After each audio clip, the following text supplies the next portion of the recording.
Hello, this is Matt Caddo, Senior Fellow on Public Policy with the American Kratom Association. Welcome to our second episode of End Kratom Misinformation. This video series was created for one simple reason. The American public deserves facts, not fear, when it comes to understanding natural kratom leaf products.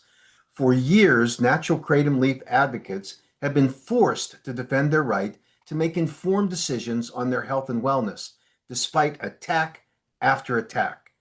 First, it came from the FDA itself on the now discredited claim that natural kratom leaf should be classified as a Schedule 1 controlled substance. That wasn't true then, it is not true today, and the required 8-factor analysis under the Controlled Substances Act proves it.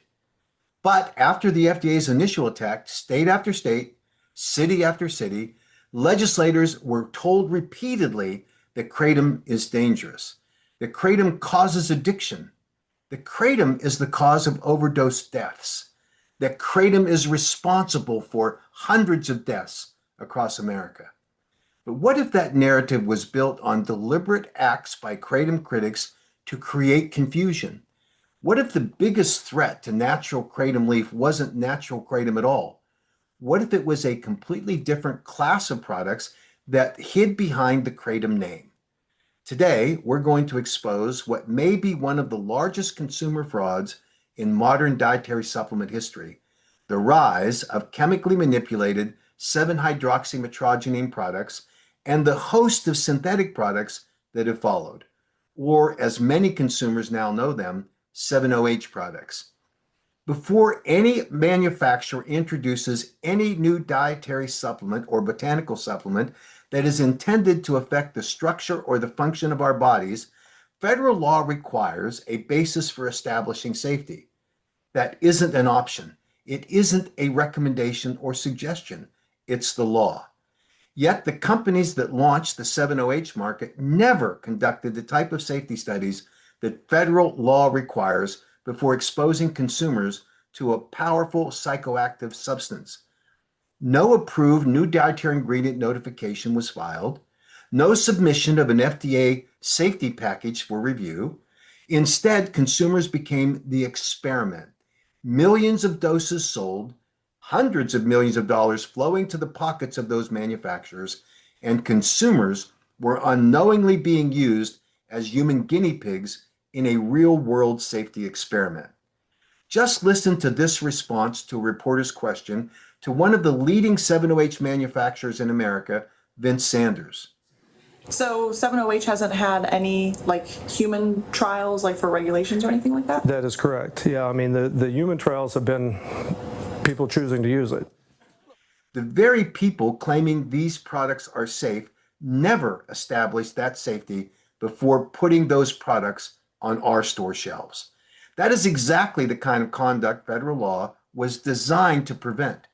The sad outcome is that there are hundreds of thousands now entrapped in the cycle of addiction that is the signature of opioid effects, all starting with the marketing lie told by 7-OH manufacturers that their products were natural kratom. Consumers often assume these chemically manipulated synthetic and semi-synthetic products are produced under strict pharmaceutical grade controls. That's what should happen. The reality, however, is very different. Numerous reports from within the industry have described manufacturing processes involving chemical conversion methods that bear little resemblance to the harvesting or processing of a natural botanical product. Some processes reportedly utilize industrial chemical reagents and oxidizing agents that would never be found in a natural kratom leaf product. One example, repeatedly cited in industry discussions, is the use of chemicals commonly known as pull shock chemicals to convert metrogenine, kratom's natural alkaloid, into elevated concentrations of 7-OH. Whether every manufacturer uses these precise methods is not the point. They all have to convert metrogenine to 7-OH. The point about chemically manipulated 7-OH products and their derivatives is this: there is no validated industry-wide quality standards that are used by these manufacturers. There is no meaningful regulatory oversight. There is no assurance that residual chemicals have been removed, and there is no assurance that one batch is even remotely comparable to the next. The FDA's current good manufacturing practices exist for a reason: to ensure consistency, to ensure purity, to ensure safety. The 7-OH industry bypassed those safeguards. Consumers deserve better. Perhaps the most alarming discovery comes from independent laboratory testing. What the label says on a 7-OH product is often not what the product contains. Some products contain dramatically different amounts of active compounds than claimed on the label. Others contain concentrations that vary significantly from batch to batch of finished products. Some products marketed as Kratom contain levels of 7-OH that are hundreds of times higher than what naturally occurs in a Kratom leaf. Consumers cannot make informed decisions when the labeling itself is unreliable. This isn't consumer transparency, it's consumer deception. Now let's talk about how those products are sold. Not as traditional Kratom, not as a botanical, not as a natural leaf product. They're marketed on websites and in marketing materials and advertisements as solutions for pain, for anxiety, for depression, for opioid withdrawal, for energy, for mood enhancement, for euphoria, for performance. These are all therapeutic claims. They are drug claims, and they're illegal. Under federal law, making such claims fundamentally changes how a product is regulated. The delivery systems tell the whole story. Rapidly dissolving tablets, chewables, sublingual strips, products that are intentionally engineered for rapid absorption in the body. Why? Because the goal is speed. The faster a substance reaches systemic circulation, the faster it reaches the brain. The faster it reaches the brain, the greater potential for euphoric effects. The greater the euphoric effect, the greater risk for compulsive use. That's called addiction. And as dosage escalates, so does the concern regarding respiratory suppression and, sadly, other adverse outcomes. These products were not designed to mimic traditional Kratom use. They only wanted to masquerade as Kratom. They deceived consumers into buying those products. These products are engineered to maximize psychoactive impact, and then they are marketed as natural Kratom. That deception has had devastating consequences for hundreds and hundreds of thousands of natural Kratom leaf consumers. Every time a legislator sees a 7-OH product labeled as Kratom, natural Kratom gets blamed. Every time a consumer experiences harm from a concentrated 7-OH product, natural Kratom gets the blame. Every time a headline appears linking 7-OH products to an adverse event, you got it, natural Kratom gets blamed. The deceptive marketing of 7-OH products as Kratom may be the greatest fraud ever perpetrated against consumers in the history of FDA-regulated botanical products, and it has directly fueled the wave of local and state Kratom bans across America.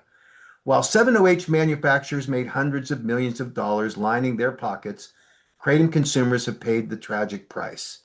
Advocates who have spent years defending natural leaf Kratom against accusation driven by products that never should have been marketed as Kratom in the first place. Families seeking answers have been deceived. Legislators have been completely confused. Public health officials have been deliberately misled.